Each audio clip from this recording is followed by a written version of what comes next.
Você falou sobre a questão do ego, né? Que a gente vai encontrar muita gente que, não só na bruxaria, mas em qualquer lugar, né? Uma coisa que eu costumo comentar com os meus amigos próximos é que as pessoas entram no chamado meio espiritualista achando que vão fugir dos problemas materiais, mas na verdade eles só conseguem mais problemas, porque além dos problemas materiais, você tem os problemas espirituais para lidar também, né? Você não abre mão dos problemas materiais quando você entra no meio espiritual.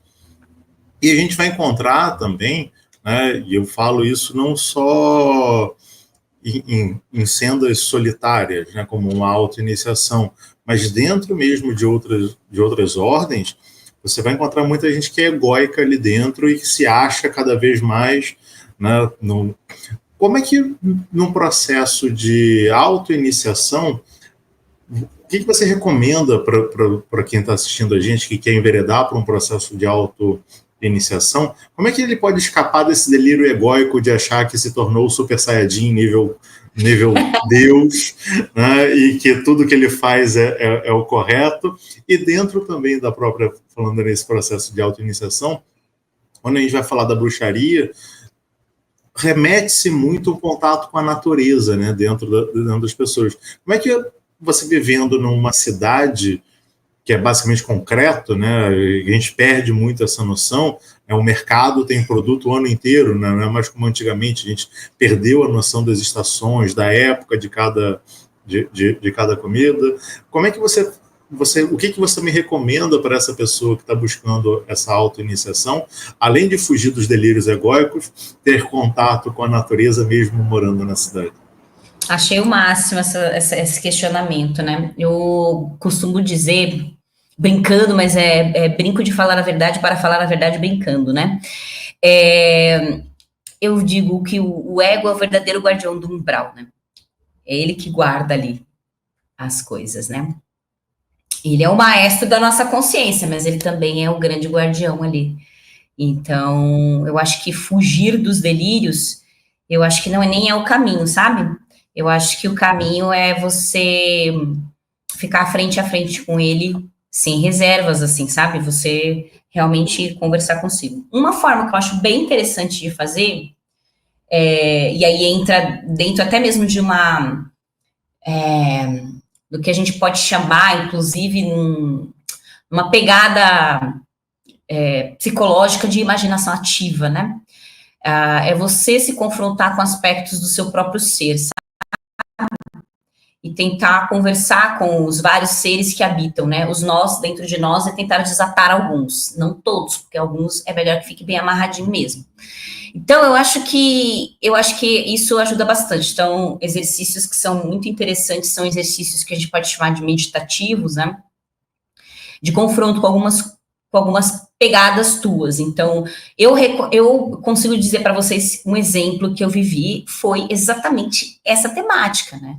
Por que eu pensava de uma determinada forma e eu tinha medo de me expor, de expor o que eu pensava sobre isso, com medo de, sei lá, não fazer parte da patotinha, de alguma forma ficar, sabe, aquele medo do preterimento, né, ser preterida, blá, blá, blá. E começar a fazer essas perguntas para si mesmo, algumas perguntas desconfortáveis. Eu acho que isso ajuda bastante no processo ali, né? De você compreender de onde vem algumas coisas.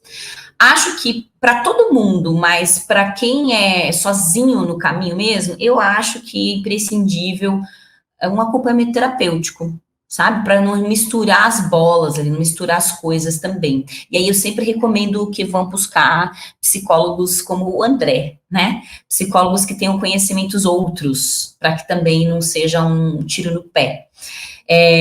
E uma das formas, você trouxe, Paulo, muito, muito bacana na sua fala, é a natureza. É tentar olhar a natureza com sabedoria. Mas, caramba, Lô, como é que eu vou olhar a natureza com sabedoria? A gente, inclusive, hoje em dia, né, do jeito que tá o negócio super esquisito, o clima bem doido, bem maluco e tal. Como que a gente faz isso, né? Então, exatamente olhando para a natureza. Exatamente olhando para tudo que acontece.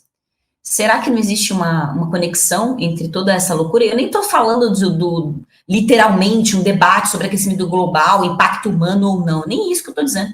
Eu estou dizendo em manifestações físicas de realidades mais sutis, sejam essas realidades criações nossas ou não, né? Mas uma manifestação física de realidades mais sutis.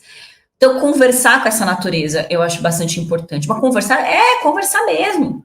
É conversar. Mas eu moro na cidade, na selva de pedra. Você mora na selva de pedra, mas é possível que na selva de pedra você encontre a natureza. Você vai ver uma planta nascendo do vão, já diria a canção lá, né? Que vai brotar do impossível chão. Você vai ver brotar. Você vai ver, por mais que a gente queira tacar concreto e taque concreto nas coisas e prejudique a nós mesmos, a natureza é implacável, a vida ela quer se manter e ela vai se manter. A gente eu não sei, mas a vida ela vai se manter. Então, acho que conversar com essa natureza indestrutível, que é indestrutível, e que ao mesmo tempo é implacável com a gente, eu acho que é um caminho. Nossa, mas é muito abstrato isso, né? Pois é que qualquer coisa que eu vou falar para vocês não tem como ser uma receita de bolo. Né? Esse tipo de coisa não tem como falar assim, para você atingir a iniciação, vai olhar o sol, fazer uma saudação ao sol, aí depois você vai, depois do leste você vira pro oeste, daí você faz uma saudação no poente. Não dá para eu falar que isso vai fazer com que a pessoa atinja, porque às vezes não vai, e para outras pessoas pode ser que sim. Eu acho que só tem uma coisa que eu acho que é muito importante para quem não tem um acompanhamento de alguém, e que isso também foi muito fundamental. Ter companheiros de jornada. Alguém para você falar. Existe um poder na oralidade muito grande, que não está na palavra escrita. A palavra escrita ela tem outros poderes, né? Mas o poder da oralidade, o poder da conversa, da fala, os insights que nós temos quando nós falamos, ensinamos, ou quando nós aprendemos, quando nós trocamos, são muito poderosos, né? E vão abrindo algumas chavinhas dentro da gente, muitas vezes, sabe? E isso para mim é uma ferramenta importante. Então, se você não tem um professor, um orientador, alguém para te ajudar no caminho, que você tenha pelo menos algum amigo de jornada que seja tão doido quanto você, ou mais ou menos doido, para você poder trocar as ideias, assim, falar, nossa, tive uma experiência assim, que, sabe, que muitas coisas, galera hoje, com rede social do jeito que tá, ela acha que tudo que tá lá é o que é, né? Mas não, tem coisa que a gente não fala, e não é para falar. Tem coisa que não se fala, não se deixa gravado, não se fala abertamente. Mas você pode trocar com pessoas da sua confiança, né? Ainda que não sejam pessoas do seu clã, que não tem nada dessas formalidades. Você falou de trocar com pessoas, a internet tem uma facilidade muito grande. Apesar disso tudo, toma muito cuidado com quem você troca, já que estamos falando de redes sociais. Porque o que tem de maluco e de gente orientando de forma totalmente errada, de forma irresponsável, é perigoso.